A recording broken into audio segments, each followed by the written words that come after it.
La Genèse, chapitre 13. Abram remontait d'Égypte vers le midi, lui, sa femme et tout ce qui lui appartenait, et Lot avec lui. Abram était très riche en troupeaux, en argent et en or.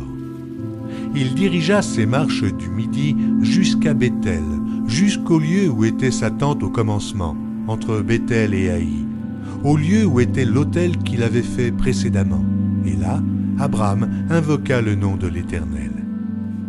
Lot, qui voyageait avec Abram, avait aussi des brebis, des bœufs et des tentes. Et la contrée était insuffisante pour qu'ils demeurassent ensemble, car leurs biens étaient si considérables qu'ils ne pouvaient demeurer ensemble. Il y eut querelle entre les bergers des troupeaux d'Abram et les bergers des troupeaux de Lot. Les Cananéens et les Phéréziens habitaient alors dans le pays. Abram dit à Lot, « Qu'il n'y ait point, je te prie, de dispute entre moi et toi, ni entre mes bergers et tes bergers, car nous sommes frères. Tout le pays n'est-il pas devant toi?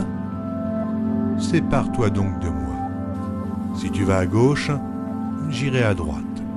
Si tu vas à droite, j'irai à gauche. » Lot leva les yeux et vit toute la plaine du Jourdain, qui était entièrement arrosée. Avant que l'Éternel eût détruit Sodome et Gomorrhe, c'était jusqu'à Tsoar, comme un jardin de l'Éternel, comme le pays d'Égypte. Lot choisit pour lui toute la plaine du Jourdain, et il s'avança vers l'Orient. C'est ainsi qu'ils se séparèrent l'un de l'autre. Abram habita dans le pays de Canaan, et Lot habita dans les villes de la plaine, et dressa ses tentes jusqu'à Sodome. Les gens de Sodome étaient méchants, et de grands pécheurs contre l'Éternel. L'Éternel dit à Abram, après que Lot se fut séparé de lui, « Lève les yeux, et du lieu où tu es, regarde vers le nord et le midi, vers l'Orient et l'Occident.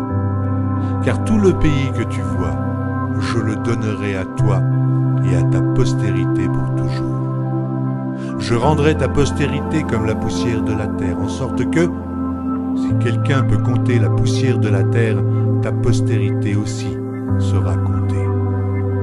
Lève-toi, parcours le pays dans sa longueur et dans sa largeur, car je te le donnerai. » Abram leva ses tentes et vint habiter parmi les chênes de Mamré, qui sont près d'Hébron. Et il bâtit là un autel à l'Éternel.